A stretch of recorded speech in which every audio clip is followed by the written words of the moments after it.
ما بعد اعوذ باللہ السمیع العلیم من الشیطان الرجیم من حمزہ ونفخہ ونفثہ یا ایہا الذین آمنوا اتقوا اللہ حق تقاتہ ولا تموتن الا وانتم مسلمون یا ایہا الناس اتقوا ربکم الذی خلقکم من نفس واحدہ وخلق منها زوجها وبث منهما رجالا كثيرا ونساء واتقوا الله الذي تساءلون به والأرحام إن الله كان عليكم رقيبا يا أيها الذين آمنوا اتقوا الله وقولوا قولا سديدا يصلح لكم أعمالكم ويغفر لكم ذنوبكم ومن يطع الله ورسوله فقد فاز فوزا عظيما أعوذ بالله من الشيطان الرجيم يا أيها الذين آمنوا لا ترفعوا أصواتكم فوق صوت النبي رب اشرح لي صدري ويسر لي أمري واحلل عقدة من لساني يفقهوا قولي اللهم انفعني بما علمتني وعلمني ما ينفعني وزدني علما آمین یا رب العالمین۔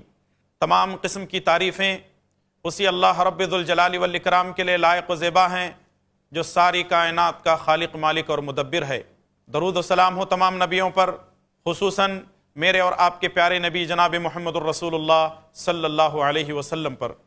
اللہم صلی وسلم مبارک وسلم علی نبینا محمد وعلی آلہ وصحبہ اجمعین۔ محترم ناظرین، نیکیوں کو برباد کرنے والے اعمال میں سے 8ویں چیز ہے رسول اللہ صلی اللہ علیہ وسلم کی تعظیم میں کوتاہی کرنا۔ ایک مسلمان جب کلمہ پڑھ لیتا ہے لا الہ الا اللہ محمد الرسول اللہ، تو اس کے لیے یہ ضروری ہے کہ وہ اللہ تبارک و تعالیٰ کی ساری زندگی عبادت کرتا رہے اور محمد صلی اللہ علیہ وسلم کی رسالت کو تسلیم کرتا رہے۔ رسول اللہ صلی اللہ علیہ وسلم کی تعظیم اور تکریم کرنا، آپ کی عزت اور احترام کرنا، یہ ایمان میں داخل ہے۔ لیکن اگر کوئی شخص رسول اللہ صلی اللہ علیہ وسلم کی تعظیم اور تکریم نہیں کرتا ہے، رسول اللہ صلی اللہ علیہ وسلم کا ادب اور احترام نہیں کرتا ہے، یوں سمجھیے کہ اس کی نیکیاں برباد ہو سکتی ہیں، اس کی نیکیاں برباد ہو سکتی ہیں۔ آئیے دلائل کی روشنی میں ہم بات کرنے کی کوشش کرتے ہیں کہ کس طریقے سے آدمی کی نیکیاں برباد ہو سکتی ہیں۔ اگر کوئی شخص رسول اللہ صلی اللہ علیہ وسلم کی آواز پر اپنی آواز کو بلند کرتا ہے تو تب بھی اس کی نیکیاں برباد ہو سکتی ہیں۔ دلیل سورہ حجرات سورہ نمبر 49 آیت نمبر 2، اللہ تبارک و تعالیٰ نے فرمایا یا ایہا الذین آمنوا لا ترفعوا اصواتکم فوق صوت النبی، اے ایمان والو رسول اللہ صلی اللہ علیہ وسلم کے سامنے اپنی آواز کو بلند نہ کرو۔ ایمان والوں کو یہ تاکید کی جا رہی ہے کہ رسول اللہ صلی اللہ علیہ وسلم کے سامنے اپنی آواز کو اونچے نہ کرو بلکہ اپنی آواز کو پست رکھو۔ وَلَا تَجْهَرُوا لَهُ بِالْقَوْلِ، جیسے تم دوسروں سے جو بات چیت کرتے رہتے ہو اس طریقے کی بات نبی کریم صلی اللہ علیہ وسلم کے سامنے نہ کرو، بلکہ بالکل ادب اور احترام کے ساتھ نبی صلی اللہ علیہ وسلم سے بات کرو۔ اگر تم نے ایسا نہیں کیا تو پھر یاد رکھو ان تحبط اعمالکم، اللہ تبارک و تعالیٰ تمہارے عملوں کو ضائع کر سکتا ہے۔ معلوم کیا ہوا؟ رسول اللہ صلی اللہ علیہ وسلم کی شان میں گستاخی یا رسول اللہ صلی اللہ علیہ وسلم کے سامنے بے ادبی، یہ گویا کہ اعمال کو، نیکیوں کو ضائع کرنے کا ایک ذریعہ ہے۔ ہر مسلمان کے لیے ضروری ہے کہ رسول اللہ صلی اللہ علیہ وسلم کی آواز کے سامنے اپنی آواز کو پست رکھے۔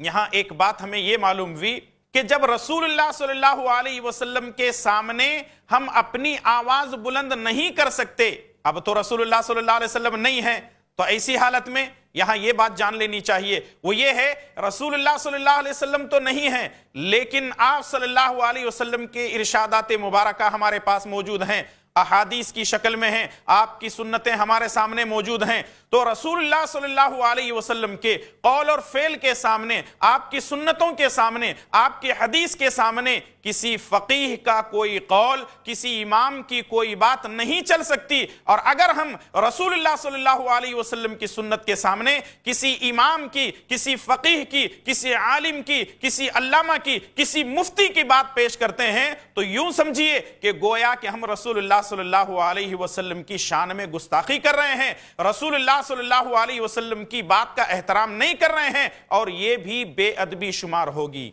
آج مسلمانوں کا ایک بہت بڑا طبقہ ہے، جب ان کے سامنے رسول اللہ صلی اللہ علیہ وسلم کی حدیث پیش کی جاتی ہے، رسول اللہ صلی اللہ علیہ وسلم کا کوئی قول پیش کیا جاتا ہے، تو یہ کہتے ہیں ہمارے امام صاحب نے ایسا کہا ہے، ہمارے پیر صاحب نے ایسا کہا ہے، ہمارے مولوی اور مفتی نے ایسا کہا ہے۔ یاد رکھیے یہ بے ادبی ہے۔ جب اللہ رسول کی بات آ جائے، ایک مومن کے لیے، ایک مسلمان کے لیے ضروری ہے کہ وہ اپنی گردن کو جھکا دے۔ رسول اللہ صلی اللہ علیہ وسلم کے زمانے میں ایک صحابی ایسے تھے قدرتی طور پر جن کی آواز بلند تھی، تو کیا جس کی قدرتی طور پر آواز بلند ہوتی ہے وہ بھی جہنم میں جائے گا؟ ذرا یہ ایک حدیث آپ کی خدمت میں پیش کیے دیتا ہوں۔ صحیح بخاری حدیث نمبر 3613۔ رسول اللہ صلی اللہ علیہ وسلم، ایک صحابی جن کا نام ہے ثابت بن قیس رضی اللہ تعالیٰ عنہ، وہ نظر نہیں آتے ہیں، تو رسول اللہ صلی اللہ علیہ وسلم ان کے بارے میں ایک ساتھی کو بھیجتے ہیں اور کہتے ہیں کہ ثابت بن قیس نظر نہیں آ رہے ہیں، ذرا جاؤ ان کی خبر تو لو۔ ایک صحابی جاتے ہیں، گھر میں دیکھتے ہیں کہ وہ پریشان حال بیٹھے ہوئے ہیں۔ پوچھا کیا مسئلہ ہے، کیوں پریشان ہو؟ چلو رسول اللہ صلی اللہ علیہ وسلم نے تم کو یاد کیا ہے۔ وہ کہنے لگتے ہیں میں ہلاک ہو گیا، میں برباد ہو گیا۔ ارے بھائی کیوں پریشان ہو، کیا مسئلہ ہے، پریشانی کی کوئی وجہ تو بتاؤ۔ بات دراصل یہ ہے کہ میری آواز بہت اونچی ہے، میری آواز بہت بلند ہے، میں رسول اللہ صلی اللہ علیہ وسلم کے سامنے بلند آواز سے بیٹھتا تھا۔ میں نے قرآن کریم کی آیت سنی ہے کہ نبی کی آواز کے سامنے اپنی آواز کو بلند نہ کرو، کہیں ایسا نہ ہو کہ اللہ تبارک و تعالیٰ تمہارے اعمال کو ضائع نہ کر دے، میری نیکیاں ضائع ہو گئی، میں برباد ہو گیا، میں ہلاک ہو گیا۔ تو وہ صحابی سنتے ہیں اور رسول اللہ صلی اللہ علیہ وسلم کی خدمت میں پہنچتے ہیں۔ اللہ کے نبی صلی اللہ علیہ وسلم، میں ثابت بن قیس کے پاس گیا ہوا تھا، وہ ایسی ایسی باتیں کہہ رہے ہیں۔ اللہ کے نبی جناب محمد الرسول اللہ صلی اللہ علیہ وسلم نے دوبارہ ان کو بھیجا اور کہا جا کر کے ان کو خوشخبری سنا دو، انک لست من اہل النار ولکن من اہل الجنہ۔ جا کر کے ان کو یہ خوشخبری سنا دو کہ وہ جہنمی نہیں ہیں، وہ جہنم میں نہیں ڈالے جائیں گے، بلکہ اللہ تبارک و تعالیٰ ان کو جنت میں داخل کرے گا۔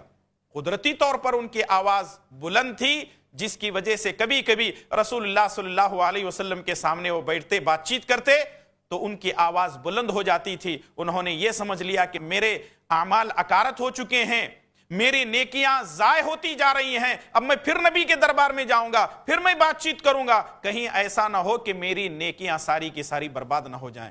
تو معلوم کیا ہوا، رسول اللہ صلی اللہ علیہ وسلم کے سامنے کسی بھی حالت میں آپ کی بے ادبی یہ سراسر غلط ہے۔ آپ صلی اللہ علیہ وسلم کی ہمیشہ تعظیم کرنی چاہیے۔ اور دوسری چیز یہ ہے کہ رسول اللہ صلی اللہ علیہ وسلم کی شان میں گستاخی کفر کرنے کے برابر ہے۔ آج ہم دیکھ رہے ہیں کہ ساری دنیا میں رسول اللہ صلی اللہ علیہ وسلم کے تعلق سے اسلام کے دشمن آپ کی شان میں گستاخیاں کر رہے ہیں۔ یہ تو کافر ہیں، مشرک ہیں، ان کو اللہ رسول سے کوئی واسطہ نہیں ہے، رسول اللہ صلی اللہ علیہ وسلم کی شان میں گستاخیاں کر رہے ہیں۔ لیکن اگر ہم مسلم معاشرے پر ایک نظر دوڑاتے ہیں تو یہ چیز ہم کو دیکھنے میں ملتی ہے کہ ہمارے کچھ مسلمان بھائی اپنے لا علمی اور جہالت کی وجہ سے رسول اللہ صلی اللہ علیہ وسلم کی شان میں گستاخیاں کر رہے ہیں۔ کیسے؟ جب اللہ رسول کی باتیں ان کے سامنے پیش کی جاتی ہیں اور رسول اللہ صلی اللہ علیہ وسلم کا کوئی حکم ان کے سامنے پیش کیا جاتا ہے تو وہ مذاق اڑاتے ہیں۔ بعض مفسرین نے اس آیت کو دلیل کے طور پر استعمال کیا ہے، جو لوگ رسول اللہ صلی اللہ علیہ وسلم کی شان میں گستاخی کرتے ہیں، آپ کی تعظیم نہیں کرتے، وہ کفر کرنے کے برابر ہے۔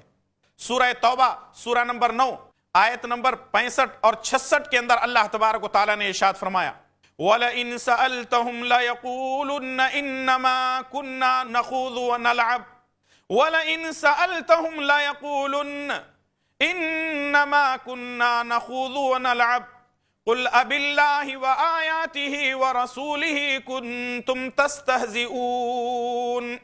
لا تعتذروا لا تعتذروا قد کفرتم بعد ایمانکم. منافقین کے حق میں یہ آیت نازل ہوئی ہے. منافقین کیا کرتے تھے؟ رسول اللہ صلی اللہ علیہ وسلم کوئی بات پیش کرتے تو وہ لوگ رسول اللہ صلی اللہ علیہ وسلم کی اس بات کا، آپ کی سنت کا، آپ کے قول و فعل کا مذاق اڑاتے تھے. دیکھو مسلمانوں کے نبی نے ایسی بات کہہ دی، مسلمانوں کے نبی نے ایسا کرنے کا حکم دیا ہے، مسلمانوں کو اس بات کی تاکید کی گئی کہ فلاں کام کرو فلاں کام کرو. وہ لوگ آپس میں جب کوئی حکم نبی صلی اللہ علیہ وسلم صادر کرتے تو ہنسی مذاق اڑاتے تھے. اسی لیے قرآن کریم کے اندر اللہ تبارک و تعالیٰ نے فرمایا وَلَئِن سَأَلْتَهُمْ، جب ان سے پوچھا جاتا لَيَقُولُنَّ، تو وہ لوگ کیا جواب دیتے؟ اِنَّمَا كُنَّا نَخُوضُ وَنَلْعَبُ، بس ہم یوں ہی ہنسی مذاق کر رہے ہیں، ہمارا مقصد کسی کو پریشان کرنا تنگ کرنا نہیں ہے، بس یوں ہی ہنسی مذاق ہم کر رہے تھے. اللہ تبارک و تعالیٰ نے بڑے سخت الفاظ میں کہا قُلْ أَبِاللَّهِ وَآيَاتِهِ وَرَسُولِهِ كُنْتُمْ تَسْتَهْزِئُونَ. ارے مذاق کرنے کے لیے تم کو اللہ رسول کی آیتیں ہی ملی تھی، دوسرا کوئی ملا نہیں کیا تم کو؟ ہم اپنے نبی پر پیغامات کو نازل کرتے ہیں، ہم نبی پر قرآن کریم کی آیات کو نازل کرتے ہیں، یا پھر نبی ہماری وحی کے مطابق تمہارے سامنے کوئی بات پیش کرتے ہیں تو تم کو مذاق سوچتی ہے، اور تم اللہ رسول کی تعلیمات کے ساتھ اور میرے نبی جناب محمد رسول اللہ صلی اللہ علیہ وسلم کے ساتھ تم مذاق کرتے ہو. جس کو میں نے اپنا نبی اور رسول اور پیغمبر بنا کر بھیجا ہے تم اس کے ساتھ مذاق کرتے ہو. اب اللہ تبارک و تعالیٰ نے آگے فرمایا لا تعتذروا، بہانے نہ بناؤ، تمہارا کوئی عذر آج قبول نہیں کیا جائے گا. لا تعتذروا، بہانے نہ بناؤ. قد کفرتم بعد ایمانکم، ایمان لانے کے بعد تم کفر کر بیٹھے ہو. ایمان تو تم لائے ہوئے تھے لیکن تم نے ایمان لانے کے بعد کفر کیا ہے.